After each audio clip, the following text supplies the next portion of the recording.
Good morning. This is the first lecture this semester. We are going to focus on primarily Chapter 16 today, but I'm going to talk about Chapter 15 briefly and what this week ahead is going to be like.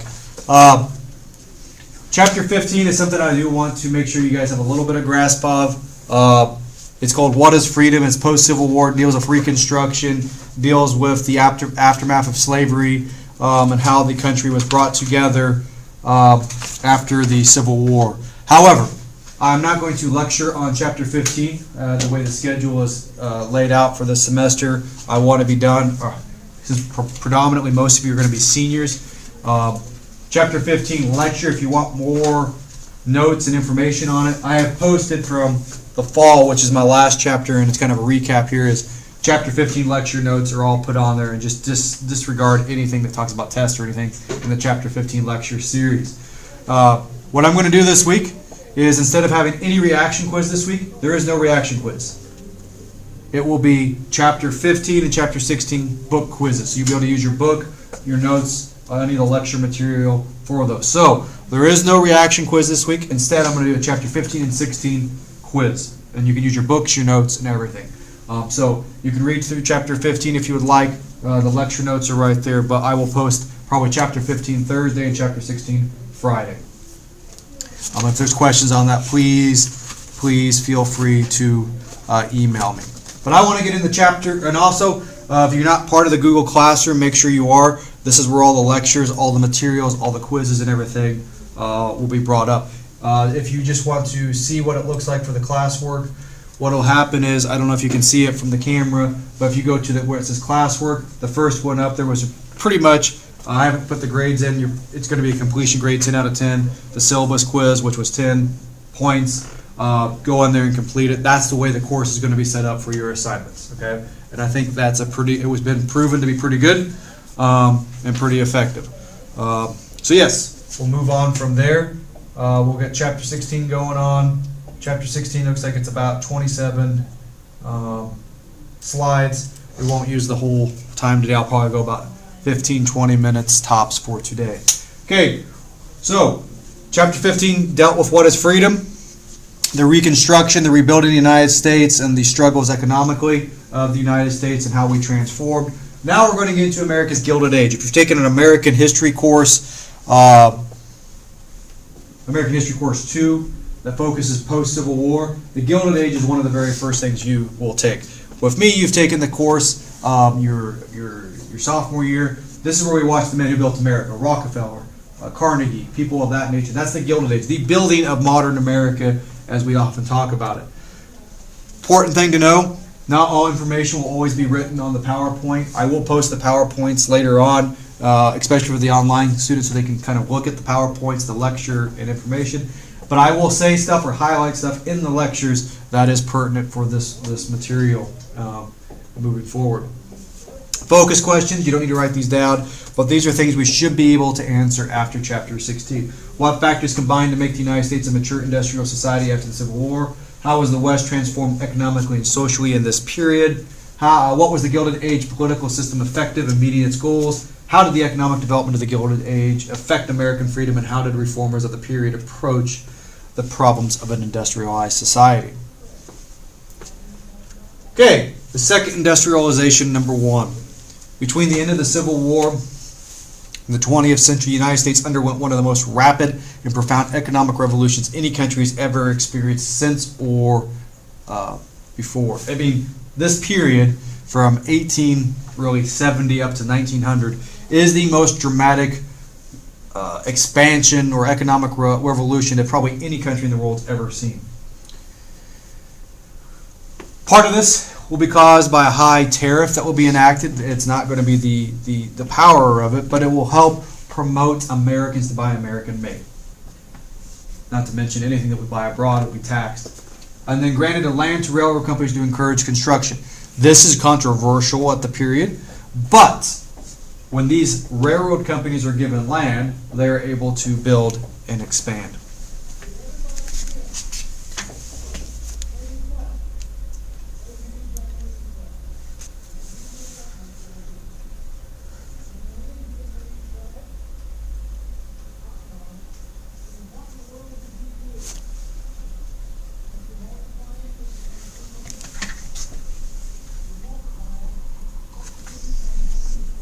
So you have the setting for a rapid change in America. And like I said, if you don't get all these notes, I will post them to kind of get you caught up. But I do encourage you to at least take some notes, the things we talked about in class. Here to help you. Now, moving on to the slide 2. Second Industrial Revolution. So the industrial economy. This is a rapid expansion of factory production, mining, and railroad construction in all parts of the country, except the South. This signaled a transition from Lincoln's America to a more mature industrial society. The South will lag a little bit behind, but they will start to modernize during this period as well. What you really see is during the Civil War, the North ramped up production to fight the war. After the war, this production will obviously slow down, but it'll be transformed from guns and fighting equipment, clothing of that nature, to more domestic things, whether it be railroad expansion, whether it be clothing, whether it be building factories, building not necessarily highways, but like infrastructure type projects, things that are going to make America better.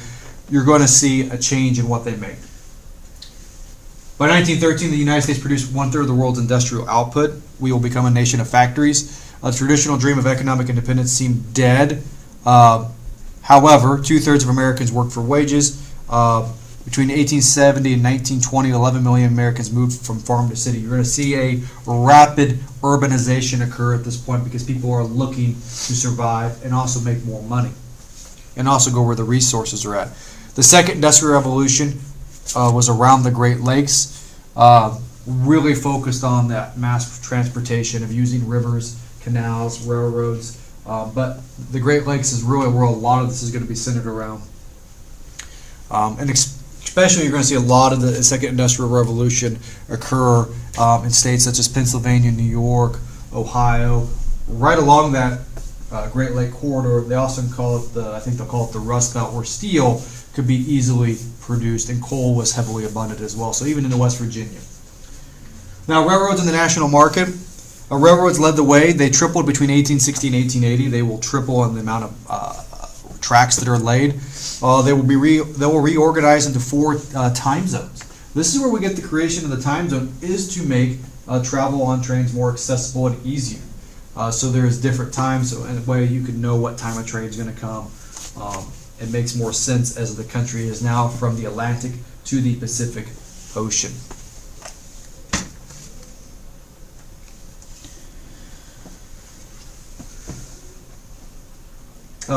This will also expand the market of various products. You'll be able to sell stuff, and this is where you have the rise of the catalog. Sears and Roebuck, or Roebucks, will be created during this late Gilded Age period. And I think he'll start selling pocket watches, is where it will start. If you haven't been following the news, what's happened to Sears in recent years? What did they just declare? Bankruptcy? They just declared bankruptcy. This Goliath from not ancient, but older American times, from the late 1800s, is now on the verge of collapse. A company that saw the railroads, saw the 4 times, say, hey, if I put a catalog in people's hands across the country, we could transport it by the railroad, mass production or mass movement of stuff, is now dying away. And Sears is a company that represents a company that had evolved but failed to grasp the modern realm of stores like Home Depot, Lowe's, the internet, and stuff. It's amazing how some companies have refused to adapt to the internet. On a side note, for companies that have evolved, I did read that bookstores are making a comeback. Yes, you can buy any books online you want, really, but people still prefer to go into a bookstore, like small bookstores, like the Allure, the rare books that could be in there. And what that bookstore will offset is they'll sell stuff online. So they can still have the benefits of being a brick and mortar place, but yet sell stuff online and make money through like an affiliate like Amazon. So there's a lot of good things going on there. But anyway, this is where the country's headed during this period. Second Industrial Revolution 3. The spirit of innovation. The opening of the Atlantic Cable in 1866 This is hard to believe, but before 1866, we had to send news from Europe to the Americas by boat. Now, that takes several days, if not weeks. And what happens to boats in the Atlantic? They tend to sink. The Atlantic cable is literally a telegraph cable laid across the ocean. That's all it is. They lay a giant cable, metal cable, across the Atlantic. What this does is now you can send Morse code and information between Europe and the Americas much more rapidly within seconds. This is revolutionary. From this, you'll have the telephone, typewriter, and handheld camera will also come about. What's important about the telephone is now instead of just doing D code, you'll be able to talk. The typewriter will come along. Instead of everything being handwritten now, you'll be able to type stuff much quicker. Instead of having to use movable blocks and all this, you'll be able to use your hands. If I remember right, the original typewriter keyboard is much different than we have today. The modern keyboard was not invented until much, much later. One of the most famous people you'll have at this period is Thomas Edison. He will invent the phonograph, the light bulb improvement. He did not invent the actual light bulb. He invented the iridescent light bulb, which is a much more advanced and much more complicated and longer living light bulb that had already been created. He will create the motion picture system of generating industrial and urban growth as well. He will also have a big say in power with his DC power. Obviously today we use more electric or alternating current, but Edison will lay a lot of that foundation and he become wealthy from it. Now there's a huge debate about Edison and his actual knowledge or being an inventor. Some will argue that people that used to work for him, like Nikola Tesla and others, were actually the geniuses behind a lot of his work. Either case, Thomas Edison has a huge, profound effect on the United States. The phonograph, if you don't know what that is, that's a music playing box. It's before records. It's a little thing that would play music. Looked like a record player a little bit, but they're like a music box.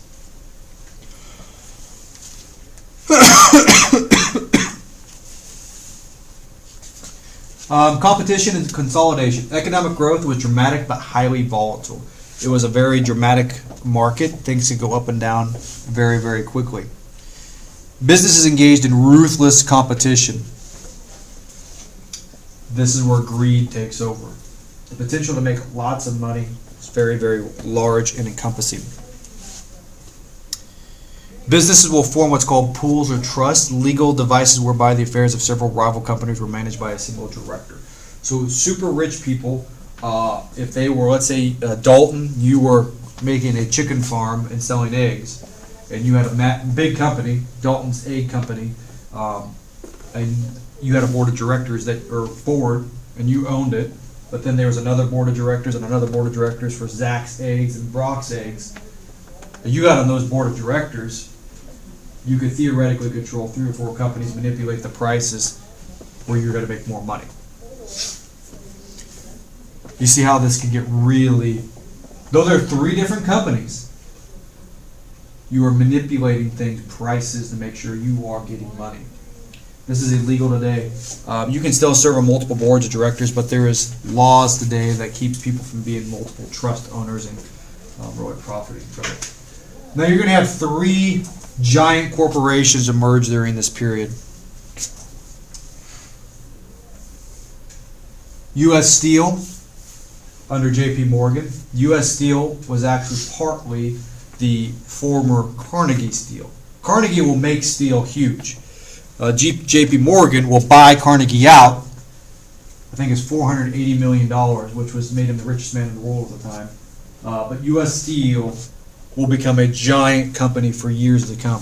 Like I said, it's the formerly pretty much Carnegie Steel that J.P. Morgan will buy and combine with his steel mills to make this giant among giant corporations. Then you will also have Standard Oil. Standard Oil was Rockefeller, John Rockefeller's company, his oil company that originally started out, I think, with whale oil and kerosene, looking at lampposts on streets, and then he will strike into the actual oil business of dealing with like drilling and fuel that will fuel American vehicles later on. But Standard Oil and J.P. Morgan, this company U.S. Steel, will be huge. Okay, it will take massive amounts of legal movement to actually break them up and to keep them from picking on the little man. Additionally, at this time, you're going to have International Harvester will appear as a major company as well, dealing with farm implements. This is before really John Deere will expand. John Deere is most famous for inventing the, I believe is it the steel plow? But John Deere is not a mega company like International Harvester at this time. And I think International Harvester focused more on the reaper mechanical side of things, like the mechanical reaper and such.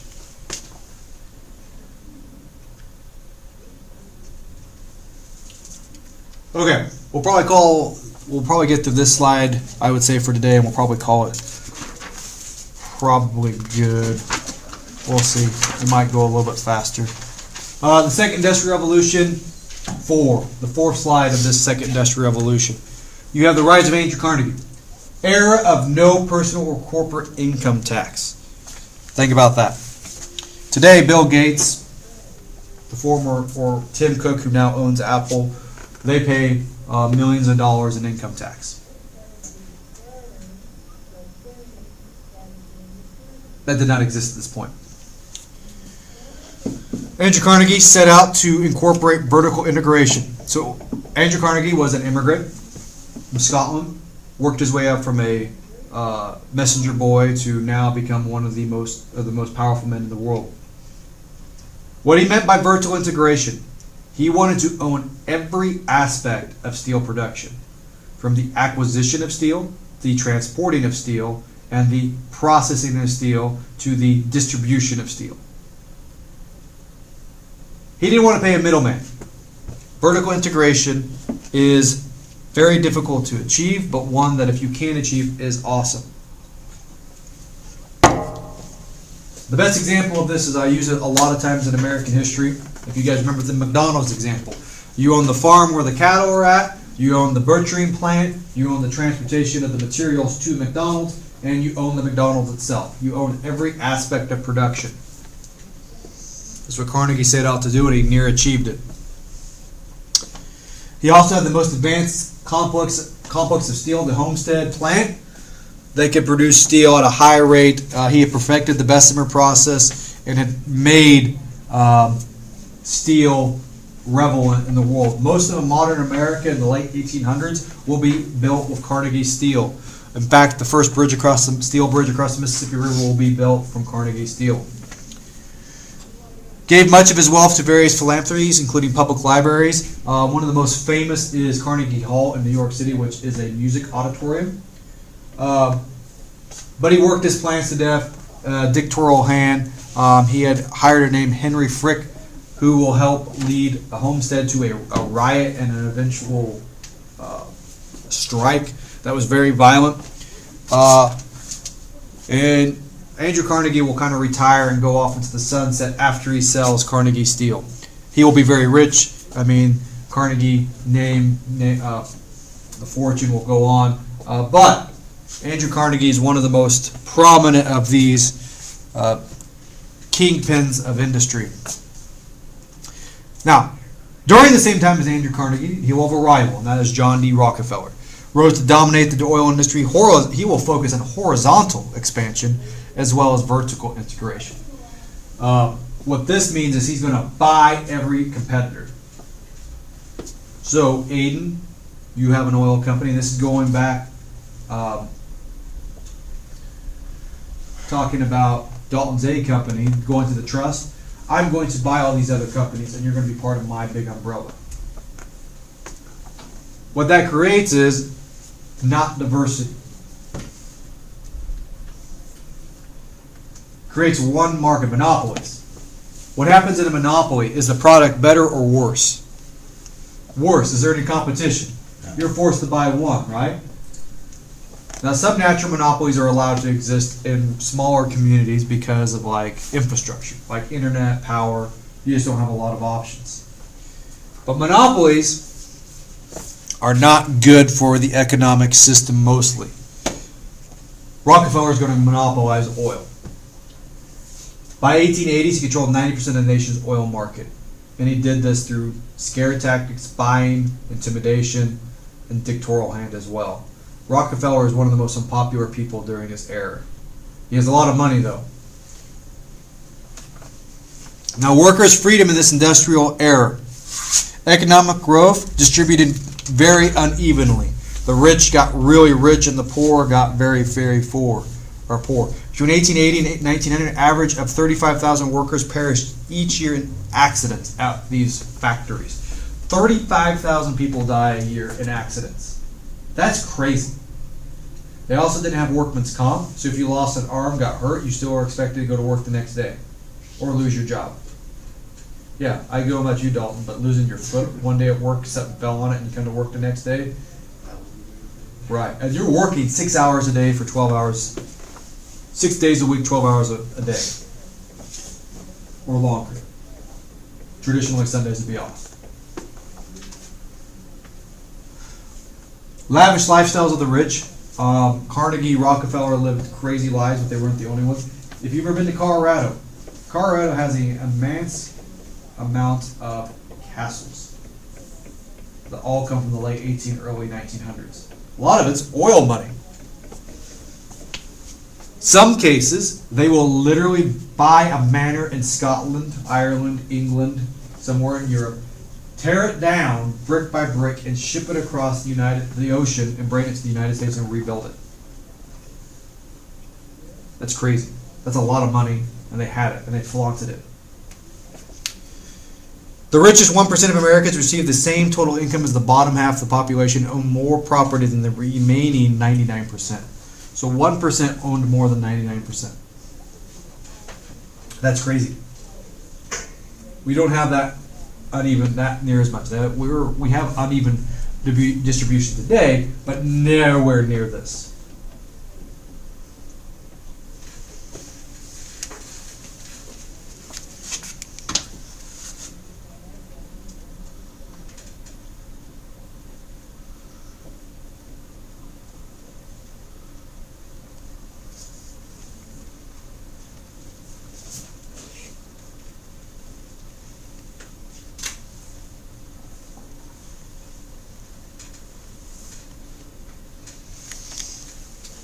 Okay. So, some photos here. Andrew Carnegie looks like the happy grandfather with the big nose you'd like, big old white beard. This is J.P. Morgan, looks kind of creepy. Big mustache, but a bit of money. And then John Rockefeller looks like a very stern, kind of hard man you don't want to be around.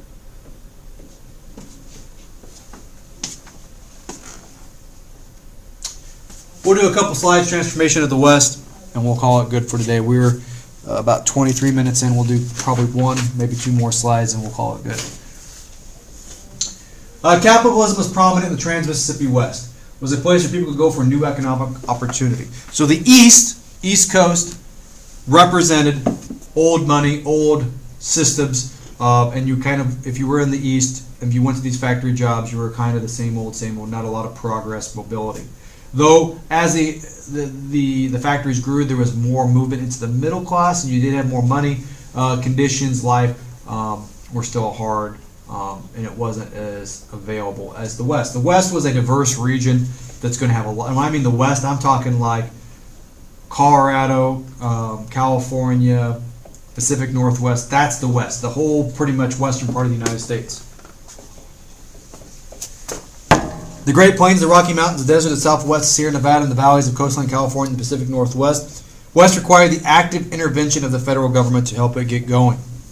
Land given to farmers, railroads, and mining companies. You start with the Homestead Act for farmers. Railroad companies give land, and mining companies will be given land to mine. The government steps in, gives them these land. They don't have to purchase it or very low, and allows them to get their feet under them. The Morrill Land Grant, which is very critical for education, will create new universities across the states. So the federal government will buy land in states to create universities, like University of Nebraska, University of Missouri, University of Kansas, and so forth. And this is predominantly in the West. There was already universities in the East that were going, but now you have a expansion of Western universities. I think the University of Missouri would have not have been under the Morrill Land Grant because it was founded in 1839. But like later universities in the West will be recognized through this.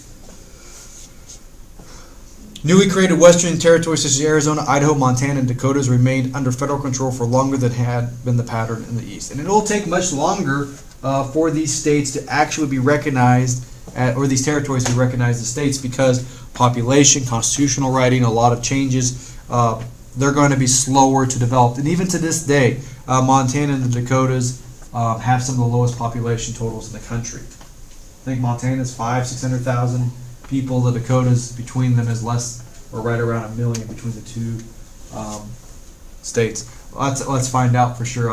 We can find out. Alexa, what's the population of Montana? As of 2017, the population of Montana is 1.05 million. Wow. That's very small. Yeah. What's the population of Wyoming? Alexa, what's the population of Wyoming? As of 2017, the population of Wyoming is 79,315. Alexa, what's the population of Wyoming? It cut out there. Sorry, I'm not sure. Alexa can be difficult sometimes. Alexa, what's the population of Wyoming? As of 2017, the population of Wyoming is 579,315. Wyoming's about 579,000 people, if you did not hear that. The point of that is, Montana is over 1 million people, but it used to not be over 1 million people, not too long ago. And if I ask the Dakotas, they're going to be about the same as Wyoming. The point of this is, these states were slow to develop. Only until recently did Arizona really population spike. Does anyone know why Arizona's population spiked in recent years? Air conditioning and irrigation. The ability to bring water and bring cooler indoor temperatures, primarily in homes, which allows people to go there year-round now. Used to be too hot, arid, but places like Phoenix, Tucson have really exploded with the modern inventions and those technologies. I mean, this really encompasses the West. This photo, if you look at it on your PowerPoint, is the mountains and the buffalo. That is the West. Remote, lots of wildlife, very rugged, very beautiful. I would love to live in the West myself.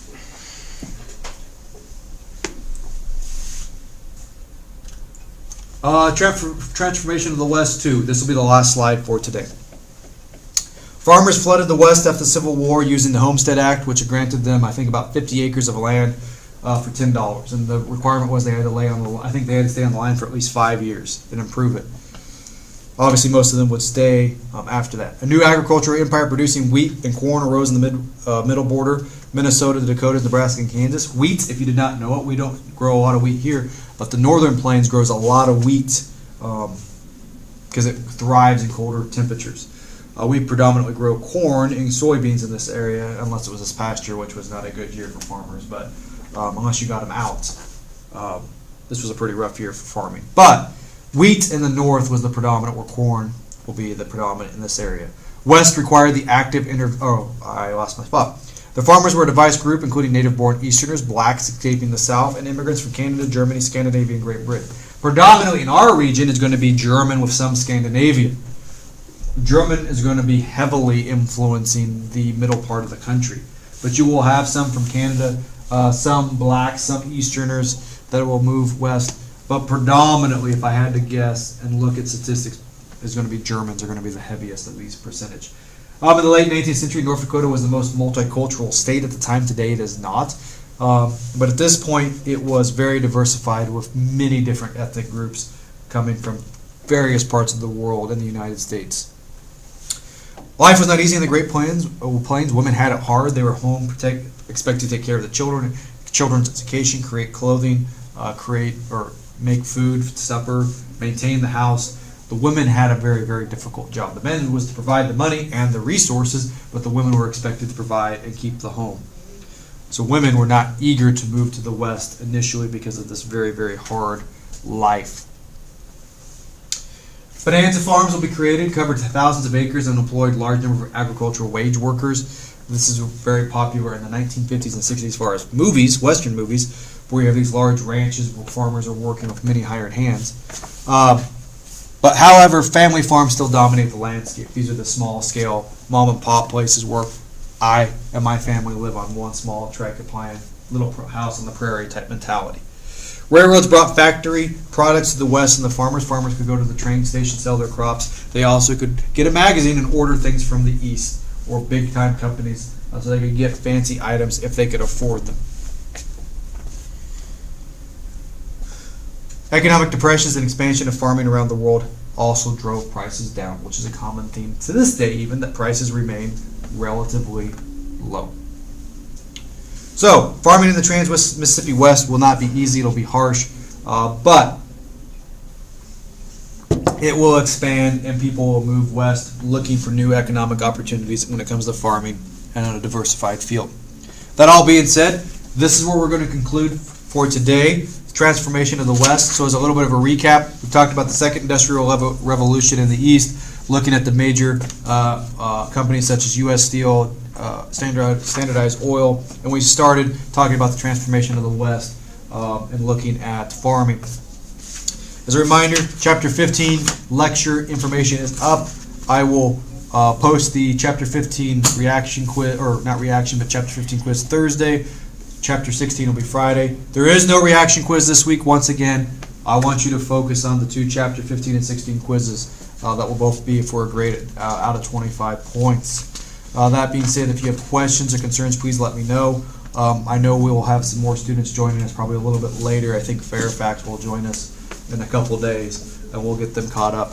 But that being said, the deadline for all this will be next Monday by 10. If you need an extension, please let me know. I am pretty flexible, but I don't want us getting weeks out without things being done. If not, have a great rest of your day, and we'll talk to you later. And always, drink quality coffee.